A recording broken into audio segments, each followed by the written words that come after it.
Pois bem, para a galera de História, galera de Pedagogia, que a gente tem a nossa próxima avaliação, a gente está fazendo aqui só um breve retrospecto, né, daquilo que vai aparecer na nossa avaliação, só para ser uma diretriz, né, para facilitar um pouco, tendo em vista que esse segundo semestre ele foi muito complexo.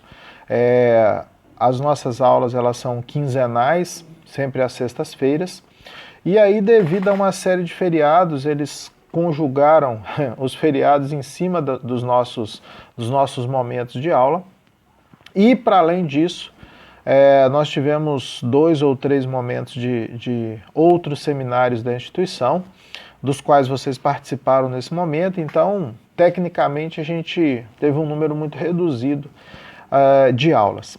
Aí, para poder facilitar esse processo avaliativo, né, que a gente tem agora, lá no nosso portal, na nossa plataforma EAD, vocês vão encontrar um conteúdo básico lá, né, disponibilizado, alguns vídeos, ter o documentário Vida Maria, que a gente trabalhou em sala de aula, enfim. Então a nossa temática está voltada para a questão da educação e desigualdade social. Esse é o nosso aspecto principal. Então tem um texto lá, né, para discussão, que é Educação e Desigualdade, né, a conjuntura do ensino público, a atual conjuntura do ensino público, que é do Jurandir Araújo. Esse é o texto referência que a gente precisa ter em mente para efeito de avaliação. Educação e Desigualdade, conjuntura do ensino público. Ele está lá na plataforma como leitura complementar. Então, a referência é essa. E aí eu vou apontar alguns elementos aqui que são importantes, né, para a gente ter em mente daquilo que é importante a nossa discussão para avaliação. Então, a nossa avaliação ela terá 4 questões, todas discursivas, tá? Então está bem tranquilo, e é uma discussão em cima de tudo aquilo que nós falamos ao longo do semestre, tá?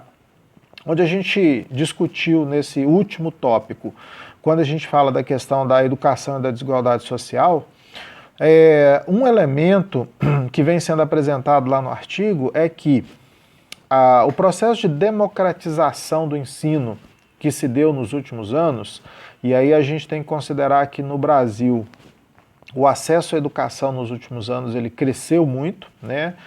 O número de crianças fora da sala de aula, sobretudo nas séries iniciais, ele é relativamente pequeno. A gente não tem esses dados atualizados hoje, né, em 2021, mas é um número relativamente pequeno, e aí eu estou falando de dados atualizados principalmente em virtude da pandemia, né, que 2019 para 20, né, a gente começa um processo pandêmico, 20 para 21 a gente teve aulas remotas, semipresenciais, etc.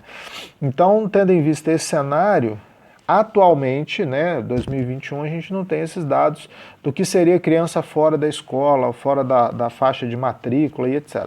Mas é o momento que a gente está vivendo. Mas, de maneira geral, sobretudo nas séries iniciais, a gente tem um número muito pequeno de crianças fora da escola em idade escolar. Tá? Isso é uma realidade. Ou seja, tecnicamente o país conseguiu universalizar o acesso ao ensino. Só que, ao mesmo tempo que o país conseguiu universalizar o acesso ao ensino, essa democratização do ensino ela não significou uma mudança no perfil social. Por que ela não configurou? Ora, ter todas as crianças na escola é um elemento extremamente importante, né? Isso é indiscutível, né, do ponto de vista técnico. Independente de qualquer situação, é melhor a criança estar na escola do que fora da escola. Isso não se discute. Mas ao mesmo tempo em que nós tivemos a democratização do ensino, nós não tivemos uma melhoria na qualidade do ensino oferecido a essas crianças. Então, a educação ainda é muito longe da realidade social, a gente ainda tem áreas de grande vulnerabilidade social, onde as crianças estudam apenas um turno. A realidade da escola de tempo integral no Brasil é muito pequena, né? São poucas instituições ainda que oferecem escola de tempo integral no Brasil, coisa que já é realidade na Europa, nos países desenvolvidos de maneira geral. Então a gente está muito longe de ter, de fato, uma democratização do ensino com qualidade. Então isso é uma discussão que o artigo faz, que é importante vocês estarem atentos a isso, né? E aí, nessa mesma linha, nessa mesma perspectiva de pensamento, o artigo vai citar tópicos do pensamento do educador espanhol Miguel Arroyo, que ele vai fazer uma discussão de que, nesse cenário da educação brasileira, a escola pública ela não atende à demanda dos grupos menos favorecidos. Então, aqueles que são mais pobres, evidentemente, que precisariam de ter um acesso mais, de uma educação mais categórica, de uma educação mais formal, com mais qualidade, esses grupos não têm. Então, a gente tem uma educação básica, né, oferecida a esses alunos, e uma educação que, na verdade, não consegue atender a demanda daquilo que a gente precisa no nosso cotidiano. Então, isso é um fator preocupante, né, de maneira geral. Na mesma concepção, a gente vem com a questão do negro, né, uma vez que, principalmente nas comunidades mais pobres, nas comunidades de periferia, nas comunidades onde se tem pessoas em situação de pobreza extrema, você tem um número muito expressivo de crianças e de jovens negros, e essa classe social, né, associada à questão da pobreza e da negritude, ela tem ainda um prejuízo maior em termos de acesso à educação,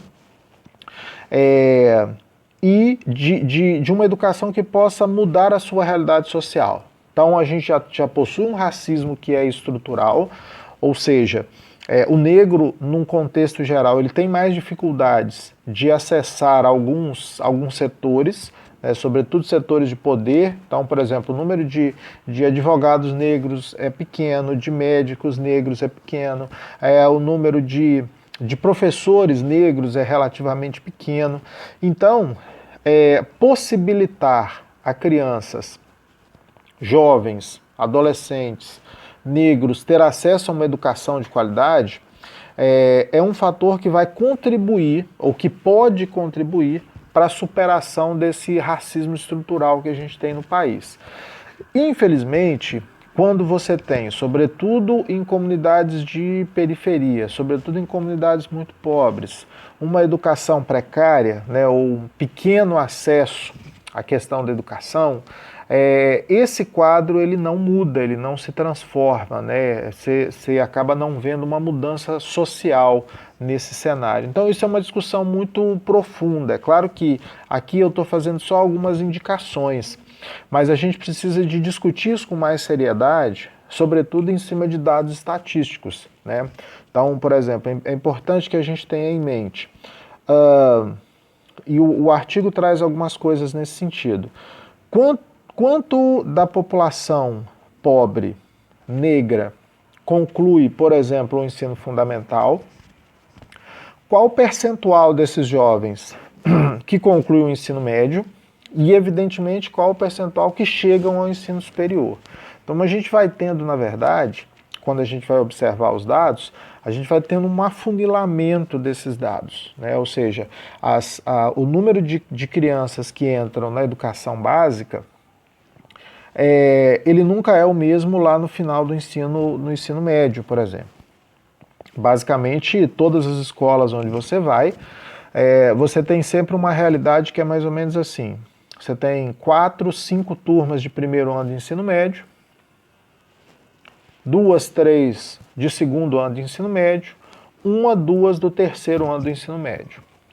Ora, se você tem 5 turmas numa escola iniciando o primeiro ano do ensino médio, seria natural que você tivesse 5 turmas no terceiro ano do ensino médio. Mas, infelizmente, não é essa a realidade. Isso, a maior parte das escolas que você visitar, você vai ver que você tem esse afunilamento. Então, isso é um prejuízo social muito grande, né, para o indivíduo que é de classe popular, e nesse rol a gente precisa de mensurar e classificar como que os jovens negros se inserem nesse processo, né? Ou seja, o perfil da exclusão do jovem negro dentro da escola, e em especial da escola pública, né, que a gente está falando, é um negócio muito grande e muito preocupante. E isso, de maneira geral, contribui para aumentar ainda mais esse processo de racismo estrutural, né, de exclusão social que a gente tem. Para a gente poder finalizar isso aqui, né, e aí nós vamos retomar uma questão que a gente discutiu lá no primeiro bimestre, no início desse semestre, né, quando a gente falou sobre as perspectivas das principais correntes do pensamento sociológico. Então nós falamos um pouquinho sobre o pensamento de Karl Marx, a gente falou um pouquinho sobre Max Weber, a gente falou um pouquinho sobre Emile Durkheim. Então esses três grandes nomes, né, que a gente considera os três pilares da sociologia, eles têm perspectivas, eles têm propostas para a superação dos problemas na educação. E aí eu já vou adiantar aqui uma questão, tá? Dentro dessa problemática toda, da educação e da exclusão social a partir da educação, qual desses nomes, né, ou qual indivíduo desses três pilares da sociologia pode produzir ou pode oferecer uma perspectiva de pensamento de superação do problema social? Então isso é uma questão aí para vocês pensarem. Bom, então a gente fecha por aqui, é um elemento mesmo para vocês pensarem, para dar uma diretriz naquilo que a gente daquilo que a gente desenvolveu, mesmo dentro de todas as dificuldades que nós tivemos dentro desse semestre. Valeu? Qualquer coisa, façam contato. Abraço.